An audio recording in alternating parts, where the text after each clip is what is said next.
Cool. All right, man. So this is another training on how to line up podcast footage with just one audio clip. So we shot this.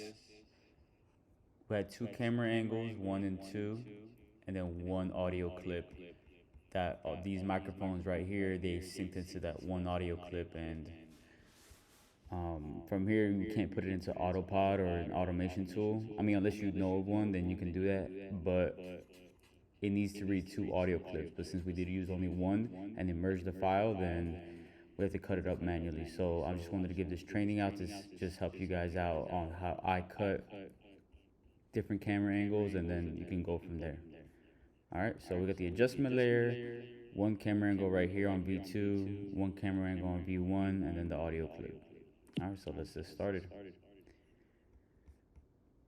So this camera angle is this person right here, since he's on top, and then mine is on the bottom. So when I take this one out, you'll see me. Okay. So I believe I started talking here. You know what's funny? Yeah, that's me. All right, let's begin. You know what's funny? Okay, so it's from him. What's funny, bro? Both camera angles. Funny, bro. Both camera angles don't show the mess that we have here on like the setup that we have for the podcast. Starts laughing. Yeah. That's like Very the beauty of short form and the beauty of video. It is. It is the beauty of it, man. But I think a lot of people overcomplicate the setup when they're trying to do a podcast. Yeah. When they're trying to do a podcast. Yeah. Whereas you could take this place right here where it was like 200 square feet or something like that. Small ass space that we're in right now. But we made it work, and we make it seem like it's actually a big space, nice setup. But around me, we got wires on the floor. We got like a table over there slanted. Yeah. It is not camera angle. Our camera angles are barely not in the shot. What y'all seeing on video right now is not what it looks like at the crib right now. So you don't even need a big studio. You can literally set it up at your house, in your living room, or wherever, and just start recording content. Yeah. And just start recording content. Yeah. Yeah, I feel like you don't overthink the actual setup, because as long as you have a camera pointing at you, you're delivering the content. That's all that really matters. You'll get the setup whenever. You'll get the setup. You'll get the setup right at a later time. Just do what you can. Just do what you can. Just do what you can. Like what it is, man. I don't know why there's an echo. Sorry about that. The delivery. Just deliver. However you deliver, just deliver. That's why I said before we started, I was like, "Are you comfortable?" Because I don't want you to be uncomfortable just because I feel like the shot's gonna be good. Like, no, like the setup was good. You gotta trust in our setup and just focus on the delivery. That's all really that matters, bro. Yeah. That's it. You gotta really that matters, bro. Yeah. That's it. You gotta be comfortable, because if you're not comfortable, the most important thing is the content itself. Yeah. You know what I'm saying? Not the aesthetic, the content, right? You gotta be comfortable to make the content flow comfortably. Right? The aesthetic, just over time, you build the aesthetic. I think people try to always hit the home run with the setup and the aesthetic, whereas sometimes it's good to start off small, because now you have room to grow. Yeah. Room to grow. Yeah. Now when people actually start noticing your content, and then when you start implementing those changes, they start to get more intrigued. Yeah. Oh, this changed. This is different. There's a light here now. There's a little design here. Yeah. There's a little design here. Yeah. Yeah. Just worry about that later on, and just start off by exactly the first thing to start off is like, what's your topic? Who's your audience? Delivery. Yeah. That's it. Yeah, just get the ball rolling. However you can, just get it moving. Like, you know what I mean? Just get it moving. You know what I mean? Just get it moving, man. Get it moving and find. Just get it moving, man. Get it moving and fine tune the rest when you can, and you know. It's a certain mindset you gotta have too, bro. And you think about, you know, these, like, for example, college kids, right? They're like, oh, okay, I don't got time to work because I have 5 classes and I gotta do this and that. But they're all broke. Yeah. But they're all broke. Yeah. They're all broke for some reason. It's nuts. And bro. I was lucky for me and you.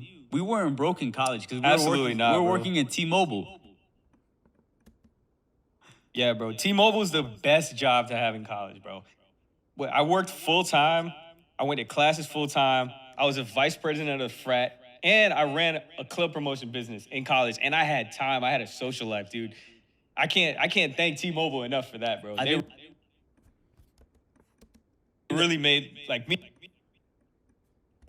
and you, bro. We made way more than our peers in college. I think the biggest thing, I think the most important thing about finding a job, I think the most important thing, well, not the most important thing. What the fuck am I trying to say? Like, what I loved about working at T-Mobile was the fact that it was full-time benefits and a part-time job. Facts. Because that allowed me to take on whatever I needed to do with school and whatever I was involved in. But also, I would get PTO, they give us stock, you get commission and hourly pay. So how can you beat that as a college Can't student? beat that. You can't beat that, man. Shout out to T-Mobile. I still got them stocks too, bro. Definitely I work. ain't never Definitely I work. ain't never cash out those stocks, bro. Never cashed got them it. out. I cashed out like half of it just because like the market was really up. But now the other half I have been skyrocketing because we got that Yeah. at $40 Bro, a we share. got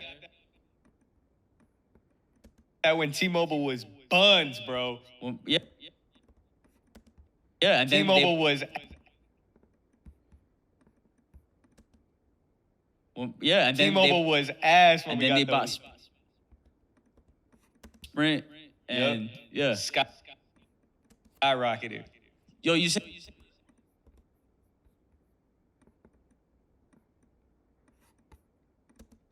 say you're doing club promotion, bro? I was doing club. How's promotion. that? I was doing club. How does that work? I never knew how club promoters get Dude, paid. If you're a college student listening to this, man, like, get into club promotion. Like, for me, like, that club promotion allowed me to, like, make hella money and have, like, so I feel like, hold on, how do I fucking say this? Like, how do you? Hold on, how do I fucking say this? Like, how do you make money as a club promoter? Because, well, you just go and promote parties, and what do they pay you? The best thing to do if you're in college. Like, how do you make money as a club promoter? Because, well, you just go and promote parties, and what do they pay you? The best thing to do if you're in college is get into club promotion, because not only are you making hella money, but you're building yourself like a social network, right? Because all you do as a club promoter is you book the venue, and you find a DJ, find security, and all those like little extra expenses, and you charge someone X amount of dollars at the door to get in. So then all you got to focus on is getting as many people to the party as possible. So not only do you make a lot of money, but you get to be the person throwing a party, which in college is lit, right? You're the man. Right? You're the man. You're the man. And on top of that, you have an excuse to go talk to like random women. You know? You just go like, hey, I'm throwing a party tonight. You want to come through? Boom. Like, if you're a college student, I definitely think you should get into club promotion. But don't be irresponsible like me and spend all your money. Save that shit. You know what I'm saying? Would you spend it all on, bro? I was buying bottles and shit at the club, bro. Like, I was spending it that night. Like, So it's a night. So it's a good way to keep up your social life and also make money. Yes. Also make money. Yes. Make money. Yes. I mean, Yes. you don't even have to drink for that. All you're doing is really just promoting the party. Just promoting the party. Book the venue, get security, get a good DJ, find a theme for the party, get a good flyer, and then it's all about marketing, bro. Hit social media hard and hit the ground running with like personal one-on-one flyers. Like when you see people on campus, hand them out flyers. You know, gives you a reason to meet new people, and you're throwing a party. Right. So you get to win by creating a network, and you win by making money out of it. Hey, man. I mean, honestly, I was never the type to just sit around because I was working 2 jobs. I was going to school. But at the same time, I was finessing school, man. I mean, I feel like a lot of people finesse school. I would get answers for test banks. Facts, And all bro. that. And to be honest, I always put work in front of school because I knew it got to the point for me where I'm like, there's no way I don't graduate because this is so easy to finesse. I got to get my paper up so I can invest more into myself. Yeah. So that.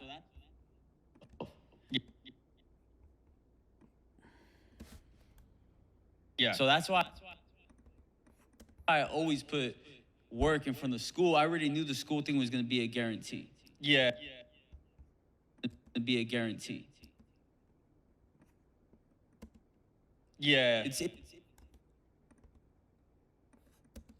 It's easy to finesse that system. The system finesses us, but we finesse them back. Yeah. Yeah. I feel you. Right? I feel you. Right? Yeah, man. Right? Yeah, man. I there was a couple classes, like, cause you know you gotta take classes that you know you're never gonna use. Yeah. You know, and there was a couple classes that I literally can't tell you one thing that the teacher told us in that class. Bro.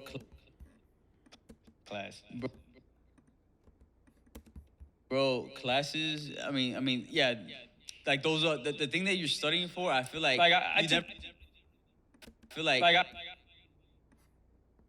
I never know because people classes. I mean, yeah. Like those are the thing that you're studying for. I feel like you never know because people who take real estate courses, for example, they teach you everything about the law.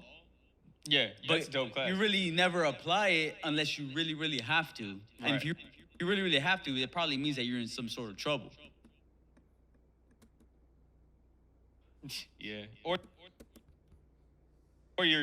or you might have like some good trouble, like some real estate stuff going on, and you bought something you need to pull out your law handbook or some shit, you know.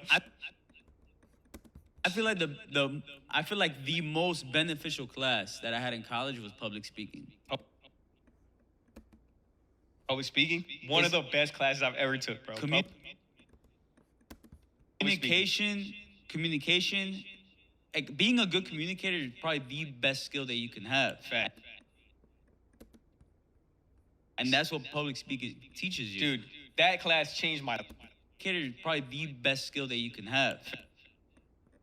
Facts. And that's what public speaking teaches you. Dude. Teaches you. Dude, that class changed my life, dude. It changed my life, dude. It changed my life. I mean, I remember the first time I went up, they made us do an impromptu, and I froze. Bro? I froze like an ice block. I'm like, damn. But then they started giving me ideas, and I'm like, all right, I just went off the dome.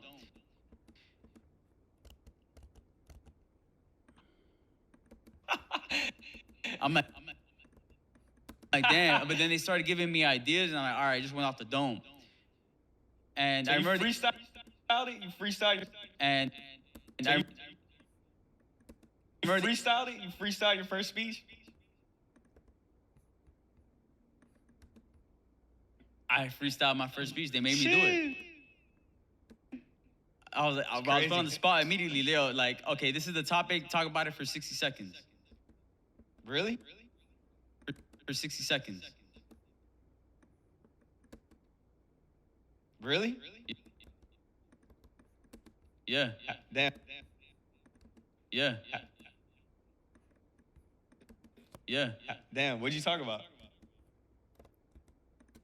Man, I forgot. But ever since that moment, I was like, I'm going to own this. But ever since that moment, I was like, I'm going to own this. Yeah. I'm gonna completely own this. I remember she put a triangle like of tape on the ground, and you have to say one point and then move on to the next like dot on the triangle, next corner on the triangle. And it's funny because every time when I shoot with people, I notice that some of them are really good speakers, but then they move up to the camera. I'm like, hold on a second. You're like trying to attack me. You're trying to attack the audience. Yeah. Like a good public speaker, attack the audience. Yeah. Like a good public speaker, what I learned is like you say one point, you move on slowly to the next step behind you or to the side, and you do that every now and then. You know, because from there, like you're moving a little bit, but you're not keeping your audience so distracted. Right. So distracted. Right. And yeah, bro, I mean, public speaking teaches you communication, which also teaches you sales, and life is sales. You're just literally every single day you're selling something. It's literally every single day you're selling something. Speaking of that, the second best class I ever took in college, professional selling. Professional selling? Professional selling, I love that class, bro. Well, so Love that class, bro. what did they make you do? What did it make you do? So you guys get the gist of it. I'll probably stop it right here because like throughout the whole thing, it's gonna be just like that. Just cutting up angles whenever he's talking, whenever I'm talking, you know, kind of switch it back and forth. Every now and then, you know, if I'm making a point or he's making a point, you want to switch the camera angle to him based off what I'm saying, just so you can get his reaction of him like nodding or something like that. So I'll just do that right now real quick. They made like our final, like I think one of our final grades was to like. So he keeps talking, but I'm gonna go to my angle just to kind of show my reaction. Our final grades was to like literally sell something. See, I'm nodding. Every now and then, but you don't gotta do it a lot. Like he gave us a product and he was like, "Sell it to me." Sell it to me, and then What's your okay. So then I reacted there. He gave us a product and he was like, "Sell it to me." what's your sales pitch? I fucking killed that shit. I Speech. I fucking killed that shit because See, I'm that laughing. shit because So I laughed here. And every now and then. because the Where's your product sales page. the Where's your product sales page. the product. Yeah. So I'm gonna save it, and I'm gonna just send you guys this, okay? And from there you can just go on. If you have any questions, just let me know. But that's how I usually cut up camera angles manually. Obviously, this isn't the most ideal way to do it, but since we had a one audio clip and multiple cameras, kind of just this camera stopped automatically, and here as well. You know, there's some automated tools that can't do it, but it's good to know to do it manually just in case, you know. But you want to resort to this last resort if possible. But if you have any questions, let me know. All right, peace.